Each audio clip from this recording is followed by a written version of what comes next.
देव 13 मार्च 2023 को अपना राशि परिवर्तन करने जा रहे हैं। तो मंगल के इस गोचर का प्रभाव आपके जीवन पर क्या पड़ने वाला है, इस कार्यक्रम में आज हम चर्चा करने वाले हैं। दोस्तों, यह कार्यक्रम आपके जन्म की राशि चंद्र राशि पर आधारित है। तो चलिए करते हैं शुरुआत। दोस्तों, मंगल ग्रह का सौर मंडल में अपना महत्वपूर्ण स्थान है। मंगल भी धरती को कई सारी आपदाओं से बचाने का कार्य करते हैं। मंगल ग्रह धरती को शनि, राहु और केतु के बुरे प्रभाव से भी बचाता है। मंगल के कारण ही समुद्र में मूंगे की पहाड़ियां जन्म लेती हैं और इसी के कारण प्रकृति में लाल रंग उत्पन्न हुआ है। ठीक इसी प्रकार हमारे ज्योतिष शास्त्र में मंगल को ग्रहों का सेनापति कहा जाता है। मंगल मेष और वृश्चिक राशि के स्वामी हैं। मंगल मकर राशि में उच्च के और कर्क राशि में नीच के हो जाते हैं। मंगल को ऊर्जा, शक्ति, साहस, पराक्रम, भाई बहन, सेना, पुलिस, आर्मी, इंजीनियरिंग, मेडिकल, स्पोर्ट्स, भूमि, संतान उत्पत्ति, कर्ज, वाद विवाद, कोर्ट कचहरी, property dealing, electronic gadgets, BP, पथरी और एलर्जिकल प्रॉब्लम, इन सभी चीजों का कारकत्व प्राप्त है। दोस्तों, मंगल देव की 3 दृष्टियां होती हैं। मंगल देव चौथी, 7वीं और 8वीं दृष्टि से देखते हैं। तो आइए जानते हैं कि मंगल का गोचर कब से लेकर कब तक हो रहा है। तो दोस्तों, मंगल देव 13 मार्च 2023 से लेकर 9 मई 2023 तक मिथुन राशि में प्रवेश करेंगे और गोचर करेंगे। तो आइए जानते हैं कि यह गोचर आपके लिए कैसा रहेगा। तुला राशि के जातकों, अगर हम बात करें मंगल देव की, तो ये आपके दूसरे और 7वें भाव के स्वामी बनते हैं। अब देखिए, दूसरा जो भाव होता है वो आपके कुटुंब का, संचित धन का, खान पान का होता है। वही सप्तम भाव पार्टनरशिप, जीवन साथी, व्यापार, है ना, इन चीजों का, डेली इनकम, इन चीजों को देखा जाता है। ऐसी स्थिति में मंगल देव दूसरे और 7वें भाव के स्वामी होकर 9वें भाव में गोचर करने वाले, जिसके परिणाम स्वरूप अब कुछ क्षेत्रों में आपको विशेष अनुकूलता देखने को मिलने वाली है। सबसे पहले यदि हम बात करें तो 9वें भाव के अंदर मंगल देव का गोचर आपके लिए कहीं न कहीं से भाग्य में वृद्धि करने वाला होगा। साथ ही अभी तक जो आपका भाग्य साथ नहीं दे रहा था, तो भाग्य का साथ अब आपको मिलने लगेगा। साथ ही आप शनि की ढैया से भी मुक्त हो चुके हैं। मंगल देव 9वें भाव में बैठकर आपके लिए यहाँ पर धार्मिक यात्रा करवाते नजर आ रहे हैं, या आप यात्राओं से संबंधित किसी भी प्रकार का कार्य करते हैं तो आपको लाभ यहाँ पर अवश्य प्राप्त होगा। हालांकि 9वें भाव में बैठे मंगल देव पिता के साथ में मतभेद उत्पन्न करा सकते हैं, तो इस चीज का आपको ध्यान रखना है कि वाणी पर अपने नियंत्रण आप जरूर रख के चलें। साथ ही आप देखें कि तुला राशि वालों, शनिदेव आपके लिए, अगर आप तुला राशि के जातक अथवा जातिका हैं, आप एजुकेशन ले रहे हैं, विशेष तौर पर मेडिकल लाइन की, इंजीनियरिंग के फील्ड से आप जुड़े हैं, प्रिंट मीडिया वगैरह से जुड़े हुए हैं, है ना, तो इन चीजों में मंगल देव अब आपको बहुत अच्छी शुभता देने वाले हैं। यदि आप विदेश जाकर पढ़ाई वगैरह करना चाहते हैं, उसके लिए भी बहुत अच्छा समय रहेगा।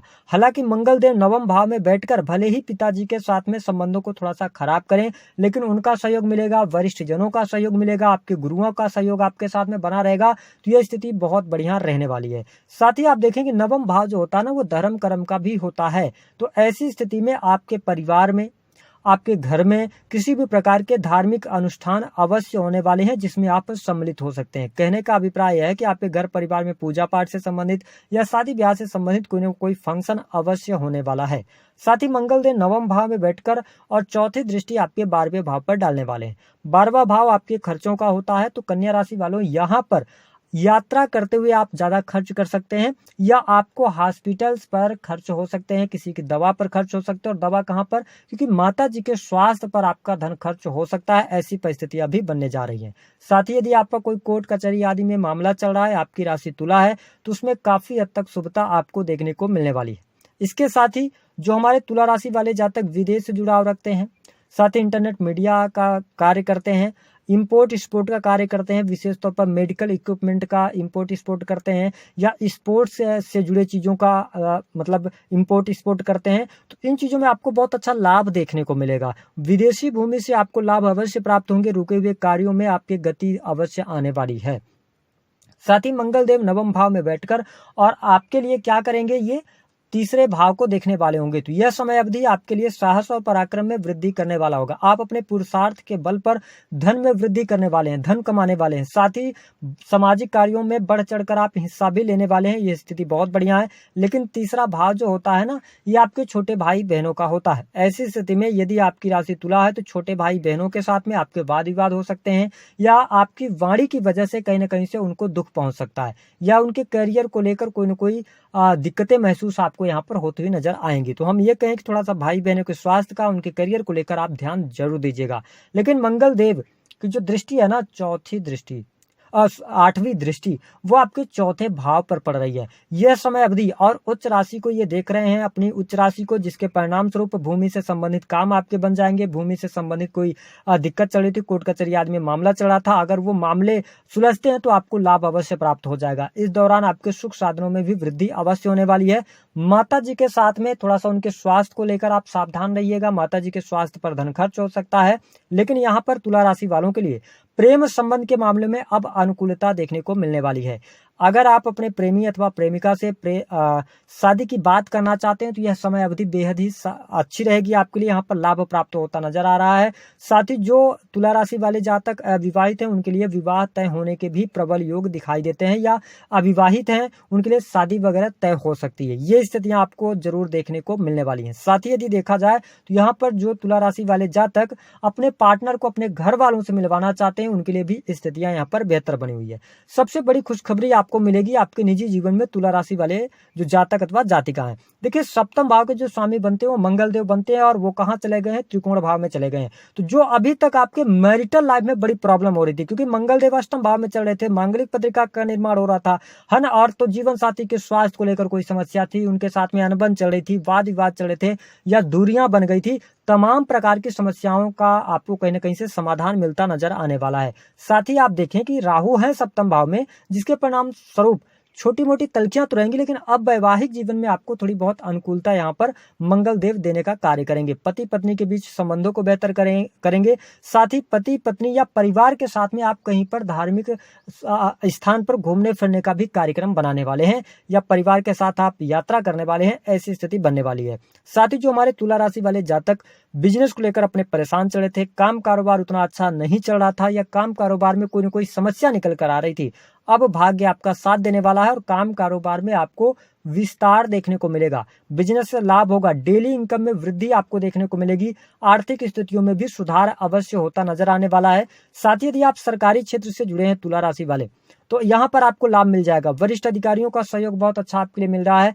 साथ ही यदि आपकी प्रमोशन वगैरह रुकी हुई है तो यह समय अवधि आपके लिए यहाँ पर फायदेमंद रहने वाली है। तो आपके प्रमोशन इन महीनों में हो जाएंगे, यानी कि 9 मई 2023 से पहले पहले प्रमोशन के योग बनेंगे। सेना, पुलिस, आर्मी में अगर आप ट्राई कर रहे हैं तो नई नौकरी की प्राप्ति होगी। राजनीतिक क्षेत्र से यदि आप जुड़ाव रखते हैं तो वहां पर भी आपको बहुत अच्छे लाभ की संभावनाएं कही जा सकती हैं। साथ ही जो जातक संतान प्राप्ति का सपना देख रहे हैं उनके लिए भी यह समय अवधि काफी अच्छी रहेगी। और हमने आपको बताया कि कंपटीशन के क्षेत्र में भी आपको सफलता मिलेगी। विशेष तौर पर बैंकिंग का सेक्टर हो गया, कंप्यूटर टेक्नोलॉजी से जुड़ा हुआ कार्य हो गया, उसमें इंटरनेट मीडिया आदि से संबंधित कार्यों में आप अच्छा करने वाले हैं।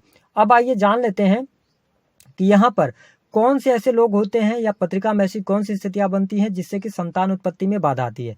देखिए, तुला राशि वालों, जिस भी जातक के जन्म पत्रिका में मंगल खराब स्थिति में होते हैं उन जातकों को कहीं ना कहीं से संतान उत्पत्ति में या संतान प्राप्ति में बहुत सारी मुश्किलों का सामना करना पड़ता है। या मंगल देव पंचम भाव के स्वामी होकर अस्त हो जाए तो भी प्रॉब्लम होती है, या मंगल देव 10वें भाव में बैठकर अष्टम दृष्टि से किसी भी जातक के पंचम भाव को देखें तो कहीं ना कहीं से ये प्रॉब्लम क्रिएट करते हैं। विशेष तौर पर यदि किसी स्त्री की कुंडली में हो तो यहाँ पर क्या होता है कि ये गर्भ क्षय का निर्माण करते हैं। साथ ही संतान उत्पत्ति के बावजूद भी संतान की मृत्यु हो जाती है, ऐसी स्थितियां देखने को मिलती है। या मंगल देव नीच के हो जाएं, कर्क राशि के हो जाएं और 11th हाउस में बैठकर ये दृष्टि 7वीं दृष्टि से देखें, तो अगर हम कहें तो शनि और मंगल की युति हो जाए पंचम भाव में तो ये कई बार संतान उत्पत्ति में बाधा बनते हैं।